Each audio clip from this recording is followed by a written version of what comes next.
दोस्तों, जिंदगी में सबसे बड़ा सौभाग्य तब मिलता है जब हमें अच्छे आदर्श और सच्चे लोगों का साथ मिल जाए।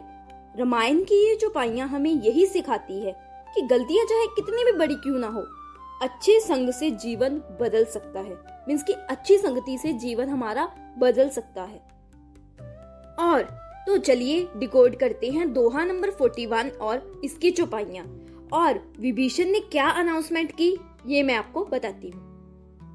रामु सत्य सकल्पम प्रभु सबा काल बस तोरी, मैं रघुबीर शरण अब जाऊं देहो जनी खोरी।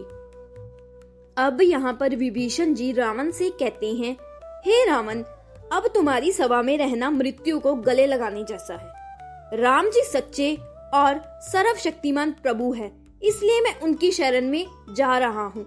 बाद में मत कहना कि मैंने तुझे नहीं चिताया, मीन्स कि मैंने तुमको वार्निंग्स नहीं दी। इस चौपाई से ना हम 3 चीजें सीख सकते हैं। पहला, गलत संगति छोड़ना जरूरी है। जैसे विभीषण ने रावण की सभा छोड़ दी, वैसे ही हमें भी ऐसी जगह या लोगों से दूर हो जाना चाहिए जो हमें बर्बादी की ओर ले जा रहे हों।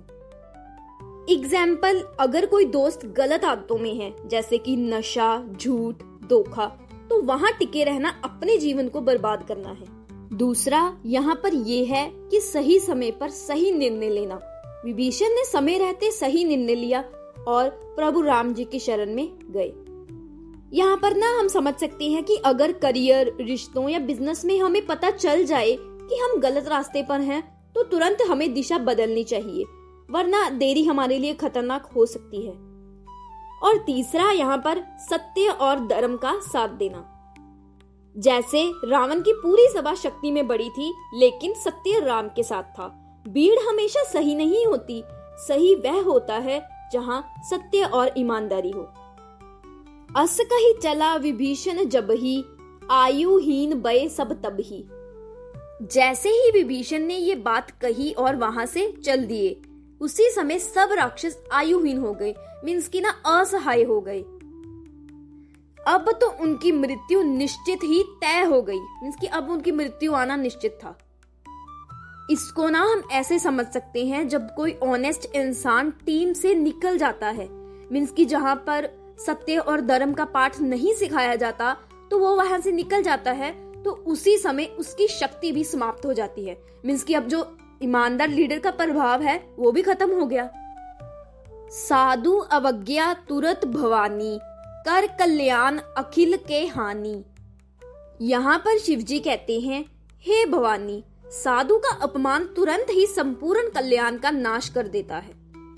इसको ना हम ऐसे समझ सकते हैं, जो लोग काइंड हार्टेड होते हैं, सच्चाई बोलना पसंद करते हैं और बहुत ही हेल्पफुल नेचर के होते हैं, अगर हम उनका अपमान करते हैं तो हमारे जीवन में बरकत और शांति चली जाती है। एग्जाम्पल के तौर पे हम देख सकते हैं कि जब हम अपने माता पिता, गुरु या अच्छे मित्र का अपमान करते हैं, तो हमें कभी भी सुख नहीं मिलता। रावण जब ही विभीषण त्यागा, भयो बीवव बिनो तब ही अभागा। अब यहाँ पर जिस पल में रावण ने विभीषण को त्यागा, उसी क्षण मीन्स कि उसी वक्त उसका राज्य, किंगडम सब कुछ नष्ट हो गया। मान लो कि सब कुछ ही नष्ट हो गया, उसकी मृत्यु निकट आ गई है।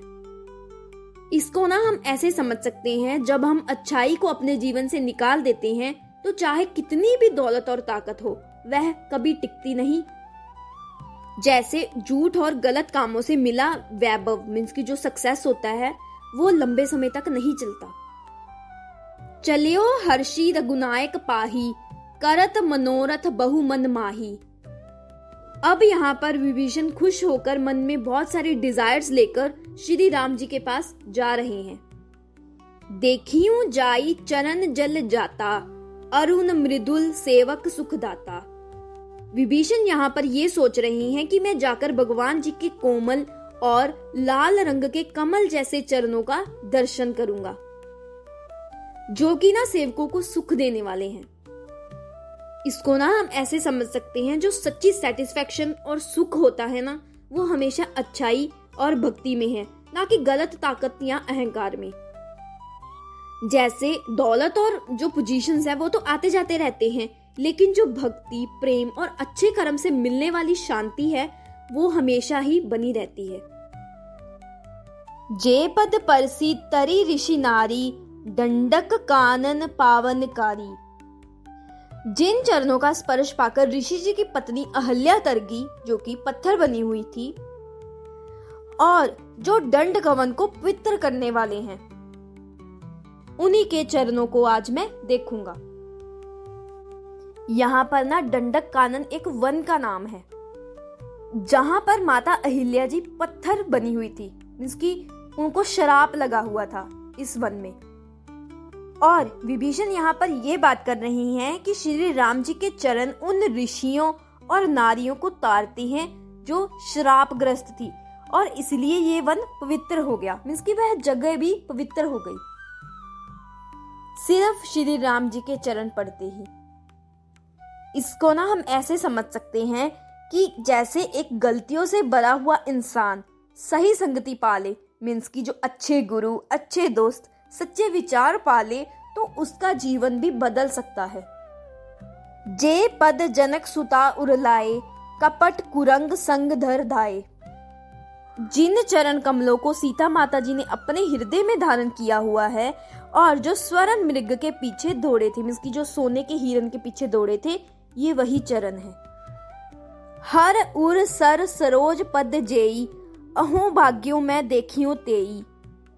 आगे विभीषण सोचते हैं वह चरण कमल जो शिवजी जैसे महान भी अपने हृदय रूपी सरोवर में बसाए रखते हैं, मीन्स की ना शिवजी, ब्रह्मा, महेश जो इन चरणों को पूजते हैं, मेरा आज गुड लक है कि मैं आज उन्हीं चरणों के दर्शन करूंगा। इसको ना हम ऐसे समझ सकते हैं जो वैल्यूज और प्रिंसिपल्स इतने महान हैं कि देवता तक उन्हें धारण करती हैं। अगर हमें उन्हें अपने जीवन में अपनाने का अवसर मिले तो वह सबसे बड़ा सौभाग्य है।